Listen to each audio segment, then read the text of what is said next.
各位好，欢迎来到227玩家。今天跟大家聊一下小米最新发布的这款耳机，叫做小米Buds 5这个没有 Pro 这个耳机。首先咱们看外观啊，它这个外观其实和上代的产品差别不大，它是继承了那个外观。但是我们肉眼可见的，它是比现在能买到的这些耳机盒都要稍微体量感觉大一点。我这个颜色叫做钛光金，这个金色不是特别明显，我怎么看都像银色，但是这个银色稍微有一点灰啊，偏金的那种感觉。而它的耳机上这个是没有 LR 的标识的，那它的标识是在这个滤网这里，这看起来还挺精致的。这个耳机还有个特点，就是它的吸力啊非常的大。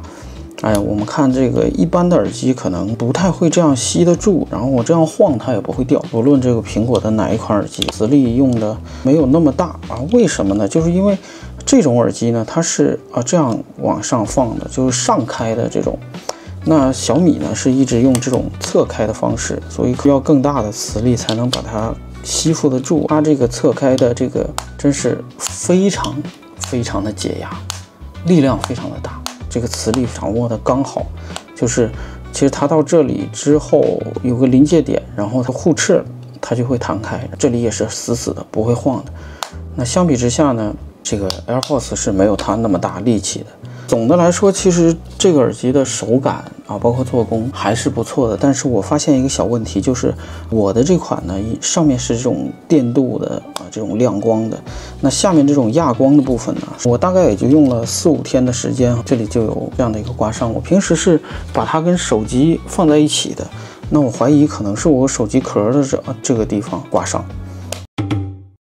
那这些耳机呢，其实最重要的一点就是它的音质。那首先这个耳机呢，它是有这个 Harris 小金标，而且有这个骁龙的芯片，但是这个我并没有在设置里发现有什么痕迹。我是在这个位置发现它有一个哈曼调音的标识，而且呢，如果我们连上耳机的话，在这个小米手机的蓝牙设置里边也可以看到它有一个 aptX 标识，在这里呢也有一个哈曼的专业调音的标识，这是在耳机的这个界面上面。我觉得在这个价位，这款耳机是我目前听过的音质比较好的耳机，它是比上面这3款耳机的音质都是要好的。那么延迟方面呢，我是因为我不打游戏，所以我单纯听歌看视频的话是感受不到任何的延迟的。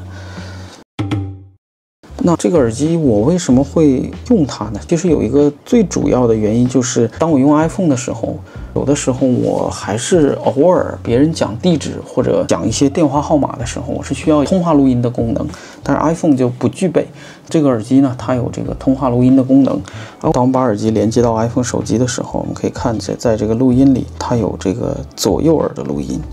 然后在这里可以有一个功能叫做保存至手机。左右耳呢是各可以录制90分钟的录音。那么这个录音的开启，就是在我佩戴的状态下，这样的点按3下，它就会开始录音。现在提示的呢是现场录音。那它的提示呢一共有3种，一个呢就是你在打电话的过程中，如果按3次，它会提示开始通话录音。那么第2种呢，就是当你在看视频的时候，你如果按3次，它会提示开始音视频录音。第3种呢，是你在待机的状态下，就像我刚才按了3次，它会提示开始现场录音。那么不论哪一种呢，当你再按3次停止的时候，它都会提示录音结束。这3种状态录音，大家可以听一下。请问是否需要转接？需要。非常抱歉，我没有听清，请您再重复一遍好吗？需要。好服务，更随心，欢迎致电中国电信。我是您的智能客服助理小芝，我能1979年，3.5毫米的插孔第一次出现在索尼的第1代随身听上，因为它兼容性广、耐用性强，使用还特别方便，一推出呢就大受欢迎，后来也逐渐成为了手机的主流配置。现在提示的呢是现场录音，那它的提示呢一共有3种，一个呢就是你在打电话的过程中，如果按3次，它会提示开始通话录音。那么第2种呢，就是当你在看视频的时候，你如果按3次，它会提示开始音视频录音。第3种呢，是你在待机的状态下，就像我刚才按了3次，它会提示开始现场录音。那么它既然是可以分成左右耳录音的，就是说我们可以用不同的耳机来区分我们录音的不同。比如我会用左侧的耳机来录制一些音视频录音和现场录音，然后用右侧的耳机来专门录制通话录音。这样的话，我们在这个录音列表里就可以很清楚。在这里我们全部保存到手机，它这个速度我觉得是有一点慢的，因为就录音来说25分钟并没有多大的数据量。大家可以看到它这个数字走得非常的慢，让它走完吧。它不但非常的慢，而且它这里专门提示保持小米耳机 APP 在前台运行。那我可以在这个耳机的 APP 摁这个录音，同样它是会开启录音这个功能，作为现场录音来使用。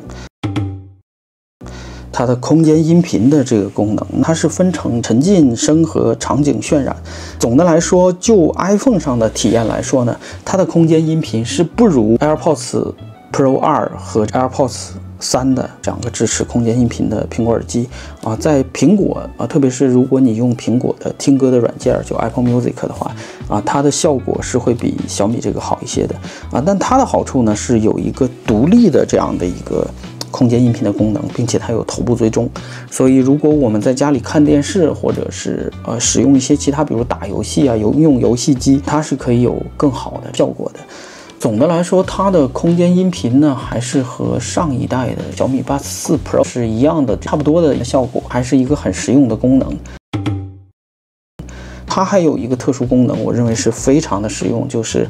它和 AirPods Pro 2一样，是可以在这里侧柄这里上下滑动调节音量的大小的。当我们在苹果手机上是播放歌曲的时候，可以通过这个上下的这个滑动注意看向下可以调节这个音量的大小的，这一点就非常的实用。我认为这个是这一代最大的一个进步。它这个上下滑动的提示音，甚至和苹果那个做的也是一模一样的，就是那个很小很小的噔的一声，噔的一声。就这个我没办法录音，所以我只能在这里形容。那么说到这个提示音，我也要说一下，它现在每次打开关闭降噪的时候也有一个提示音，比前代提示音好，就是它的这个降噪效果呢，是在提示音之后大概半秒钟或者1/3秒的时候才出现，所以它是一个稍微有一点滞后的这样的一个效果。就我个人觉得是可以接受这种效果的，而不是像这个红米的这个85 Pro， 它是先出现降噪的效果，然后再出现降噪的那个提示音，所以这个体验呢就没有这种后出现的或者同时出现的要好。那么说到降噪呢，我们就说一下这个半入耳式耳机的降噪首先它有这个功能，它就已经甩掉这个苹果的这个 AirPods 3，AirPods 3因为是没有这个功能嘛，所以它已经是很不错了。但是在我现实的使用中，我发现它的这个降噪功能的目的并不是隔绝噪音，因为本身它是一个半开放的形态，所以它也没有办法说隔绝太多外边的噪音。那它的这个降噪功能有什么用呢？我觉得它的作用就是让我们佩戴者尽量能听清楚耳机播放的内容。我们都知道，当我们使用这种普通的没有降噪功能的半开放耳机的时候，比如苹果的这个 AirPods 3，我们想要清楚的听清它的内容，而外界又有噪音的时候，我们怎么办呢？我们只能加大手机播放的音量。这个过大的音量其实是对我们的听力有损伤的。那么它就可以在相对来说不需要那么大音量的情况下，让我们尽量的听清楚耳机里的内容。所以这就是我认为的半开放耳机有降噪功能的目的。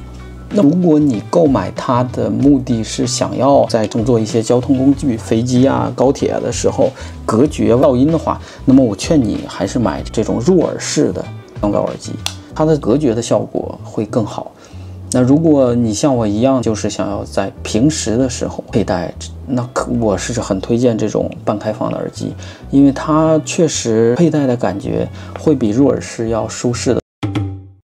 这一代我认为在佩戴上的体验呢，差不多已经做到了和苹果一样的大概的感觉。甚至我觉得是超过了这个 AirPods 3，但是还是达不到 AirPods 1那种平头耳机那种舒适的感觉。所以我现在睡觉床头放的都不是这些耳机，还是苹果最老那个形态的 AirPods， 我认为还是现在最舒适的耳机。再说一下它的续航，它的续航就是如果你开启降噪的话，用它听语音类的节目，我实测呢大概是能听3个小时多一点，它就会提示电量低，就是还有10%的音量。听歌的话大概能听3个小时，开启降噪只有3个小时的续航。如果关闭降噪呢，听同样的节目，因为我没有听到没电睡着了，所以我并不知道它总的能听多久，但是我听了1个小时，它的耗电是在17%。如果我听歌的话，它大概也是不到20%每个小时的耗电。这样算的话，我们最起码能听5、6个小时吧。它打开降噪会比关闭降噪少1半的续航。放进充电盒呢，发现它的充电非常的快，基本上10几分钟就能充1半多的电量。如果给盒子充电也是非常的快，用小米原装的充电器给这个耳机充电，大概半个小时就充的差不多满了。当然我不是0开始充的，我是大概有10%几的电。最后我再说一下我主观的建议吧，也不构成购买的建议，就是我对这个耳机的看法。我觉得这款耳机应该是小米未来1、2年半开放耳机的旗舰产品。我建议2种人购买，如果你正在使用小米手机，而且对降噪的要求不高，又喜欢这种半开放耳机的体感，或者你是用 iPhone， 经常用耳机接打电话，需要这个通话录音的功能，我是推荐这款耳机。反之，如果你需要更强的降噪，或者不用小米手机，用 iPhone 没有什么通话录音的需求，可以去看看其他的产品。用 iPhone 的话就买 AirPods 嘛，用什么牌子手机就买什么牌子的耳机好了。对于小米用户来说，这个耳机最大的竞争对手可能是这些红米的耳机。你看他们2个放在一起啊，就明显不是一个档次的产品。但是红米这个耳机它提供了很全功能，除了不能滑动的调节音量，那么这个耳机对比 AirPods 4，除了降噪形态上的差异，最大的问题是它没有无线充电。小米最近推出的耳机好像都没有无线充电，但是 AirPods 4 Pro 是有这个功能的，所以我是强烈的希望它能把这个功能加回来，因为苹果就即便是在比它盒子还要小的情况下，也加入了这个无线充电的功能，所以我是强烈的希望它有这个无线充电的功能。可能对于大多数人来说，这个功能是无所谓有无的，但是有的时候我们出门真的就是想要补那么一点电，身边却没有带充电线，也没有带充电宝的时候，我们特别的希望使用这个无线反充的功能，把耳机放在它的背面就可以补充一点电量，所以它就等于缺失了这个应急的功能。当然对于大多数人来说，这个功能都是可有可无的。最后还有一点就是它这个形态导致它不像这个苹果耳机一样，你是可以给它适配很多这种第三方的保护壳，它的保护壳呢不像苹果耳机这么丰富，它又没有苹果 AirPods Pro 有的这里可以挂绳的地方，有一点点小的，也不能说缺憾吧，小遗憾。它的按钮的位置呢，和这个红米耳机是一样的，都是在这个位置。这个位置设计的真的，哎呀，它为什么不在这里按个按钮呢？反正也没有无线充电，是吧？你看苹果的耳机，按钮在这里，这里还有无线充电。是吧？你看按钮在这儿，它还支持无线充电，所以这就是我对于它的一些看法。如果它未来的价钱能够降到500多块、500左右的这个价钱的话，我会非常推荐的。现在呢是600多的这个价钱，我觉得不差钱的话，或者你真的就急需录音这个功能，是可以买一个用一用。好，就说到这儿。如果看到这里的话，麻烦你帮我点个赞、点个关注，谢谢大家，我是大宇，再见。